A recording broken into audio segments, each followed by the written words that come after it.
Good morning, all. This is Wild Weather for liveweatherblogs.com. Coming to you quite late here, doing some wash in the background there. So I figured I get a quick update out here tonight. This is the look at the nation as a whole. The high temperatures today. Um, Actually, this is yesterday's actual highs. Uh, but you get the idea that, gee whiz, 70 degrees out here in Nebraska and 70 degrees out here in South Dakota. It's warmer in these locations, like I said yesterday, than it is in Florida. 66, 68, and 68. Don't think the temperatures for today came in, but this is impressive, folks. This this warmth is going to stream eastward, overwhelm all of the eastern United States here, with the exception of maybe where I'm drawing here, points north and east, where the cold air will hang on for a little while longer before a storm comes up and sweeps the warm air up north later in the week. Um, I really do think that Philadelphia pushes 60 degrees tomorrow with plenty of sunshine, and no reason why that won't happen. This warm air is headed east. The flow is just off the Pacific. It's just overwhelming. Whether you're It's this overwhelming flow coming in from the Pacific, and then the warm air comes up from the south. It's overwhelming. I don't know what else more to tell you. Let's take a look at the temperature change in 24 hours and the temperature change in the last 24 hours. Oh, what happened to mine? We'll take a look here. This is all from hamweather.com. I guess I will go to. Maybe I won't. Let's try this one more time. No, we'll go back to the forecast highs. This is hamweather.com. Forecast highs for January 7th. And let's just go to the currents. Let's go to the currents. This is also on hamweather.com. You can see that it's cooling down quite a bit out here. But you can see the bubble of warm air has left this location and has moved east. You can get the idea that this bubble of warm air is heading in this direction. Still 50 degrees at midnight on January the 8th now, or 7th, excuse me. 50 degrees in New York City. This is remarkable. 50 degrees in New York City and Washington, D.C., January the 7th. It's only 5 degrees warmer down here in northern Florida. I mean, 7 degrees warmer down here in the Keys. I mean, this is just extraordinary. The temperature anomalies they're seeing in the east. Needless to say, this part of the country, right in here, maybe some more record high temperatures tomorrow, and a lot of warmth. And going down the road here, as we look into some of the model analysis, this is the latest run of the GFS. Here's that storm that's going to come along and cause a lot of rain. Get the idea, there's a lot of dynamics here from southeastern Pennsylvania, New Jersey, and in this area down in here. Let's go back to that. As you can put this in motion, here comes your storm energy here coming down, ignites the storm, moves northeast. Again, right in there, right at that hour there may be some severe weather we have to look out for. Southeastern Pennsylvania, New Jersey points south and east. The cold air comes in, the cold air leaves. I mean, I'm not seeing anything on the OZGFS tonight that's really exciting me for a pattern change tonight, and starting to wonder if anything at all is going to show up. We shall see. I think we're still wondering and waiting to see exactly what's going to go on. I don't think it's going to be clearly evident until maybe Sunday night or even Monday on the models to see exactly what may happen as this storm goes by and maybe this cold air comes down. But without the NAO, you can clearly see the blocking is not there. The cold air will come and the cold air will leave. So, not not liking that. Here is the water vapor map looking at the current pattern.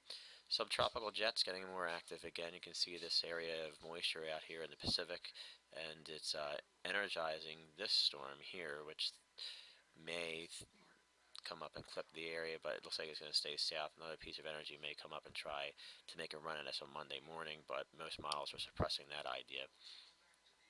This piece of energy comes down, and this is your storm up in here. Will come down and form the storm that will be an apse runner. So you can see the cold air is just, it's only getting so far and it's being deflected still up into Canada. So once again, you got the flow coming off the Pacific. Even this area in here is still way warmer than it should be for this time of the year. southeast ridge seems to be in control again, which is starting to bother me a little bit too. I'm going to let you off here at the water anomalies, the temperature anomalies in the Pacific. So this cooler area, ribbon of water, but you can see it is warming. It's typical. It is summer down there, it's along the equator. Not quite as chilly as it was um, back in October, November, and this is continuing the weakening phase of La Nina. Uh, but is it weakening fast enough to get something going? That's the million-dollar question. Many people are looking down in here, while I'm looking up in here, and up in here in the Gulf of Alaska, water temperatures are pretty cold. I mean, it's typical, but when you get cold water, you often have these lows that like to cut off and stall over one area for quite a long time. And with this situation, with a low pressure system here, the flow continues to come in off the Pacific, and the entire United States stays warm. So that's where we are at right now. The Alaskan vortex is still there. It's still in the Gulf of Alaska. In a typical La Nina pattern, remember, it's usually a high pressure system here with everything going over the top. And right now, it's a low pressure system. So, you know, I wonder what kind of a La Nina this really is, because during La Nina seasons it's usually very wet in this location, and every La Nina season is different, but it's truly not acting completely like a true La Nina to me. I mean, you don't see these lakes colors. You see these lows that just kind of run up along the Appalachians, along the East Coast. Not seeing that many clippers. I can count on one hand, how many we've seen. Um, Kind of a benign pattern. It's just overwhelming Pacific air here, and every once in a while you get a little shot of cold air, and then it gets out of here. Again, up here in Greenland, Glenn Hurricane Schwartz talked about this.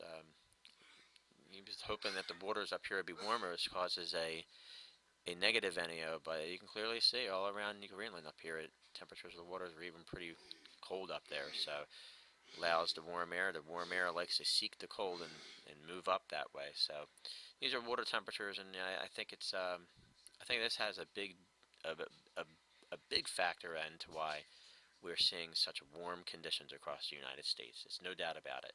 This may be one of the biggest factors, a factor, in fact, I think I didn't give as much thought of in terms of my winter weather outlook that I would have liked.